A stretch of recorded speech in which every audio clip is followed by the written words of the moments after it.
Bienvenue sur TPK. Nous en sommes au 4e tuto sur le filtre radial de Lightroom Classic CC. Et en cette fin d'année 2017, Adobe nous a donné deux petits outils pour le filtre radial qui sont très importants et que vous allez voir qu'ils vont être très pratiques puisqu'ils vont nous permettre à l'intérieur du filtre de ne sélectionner qu'une partie pour que les modifications ne s'appliquent à cet endroit-là et pas ailleurs dans le filtre. On va voir par l'exemple. Je vais me placer sur le filtre radial, je crée un nouveau filtre radial, par exemple ici, au niveau de l'arrière de ma 2 chevaux. On voit que, je rappelle que c'est ici pour l'afficher, on voit que le filtre s'applique partout où il y a cette zone rouge. Eh bien, grâce au masque de gamme, en bas, on va pouvoir sélectionner qu'une partie de l'intérieur du masque. Par exemple, si je choisis couleur, et que je dis, tiens, je vais sélectionner une couleur, par exemple, l'aile de la 2 chevaux. Et là, on voit que les portières ne sont plus sélectionnées. Si on veut voir l'effet,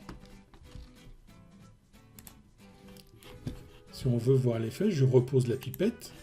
Si on veut voir l'effet, par exemple, je vais changer la balance des blancs. Et on voit que je lui donnais une teinte orangée. À l'inverse, je peux le faire également vers le bleu.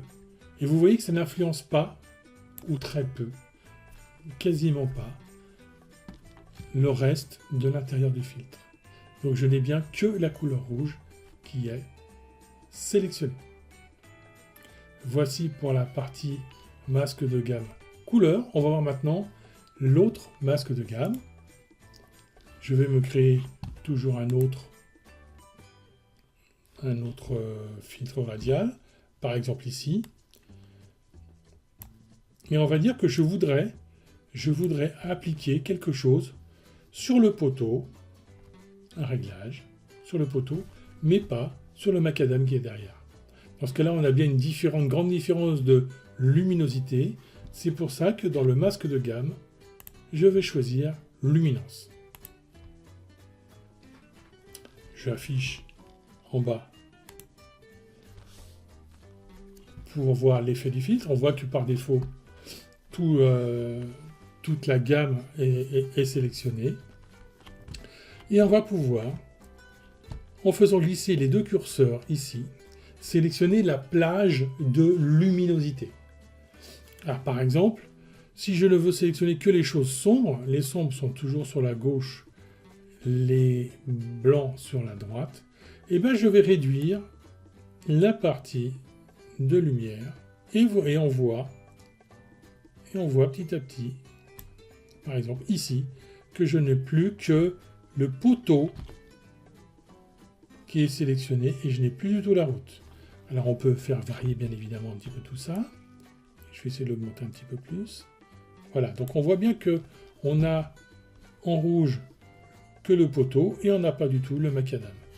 On peut également faire varier par un lissage, faire varier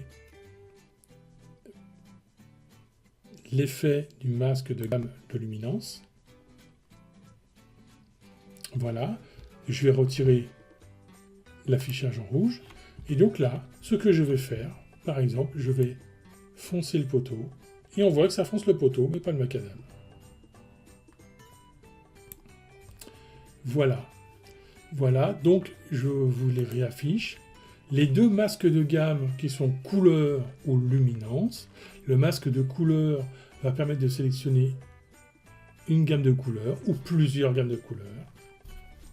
Le masque de luminance, le masque de gamme luminance, en fonction de la lumière, vous pouvez sélectionner que les tons moyens, que les tons foncés, que les tons clairs.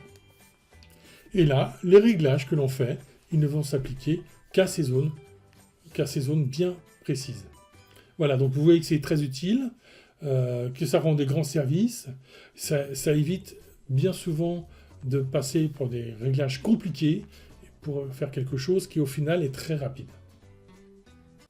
Voilà, c'est terminé pour ce tuto. Si tu n'as pas tout compris, tu n'as plus qu'à faire un replay.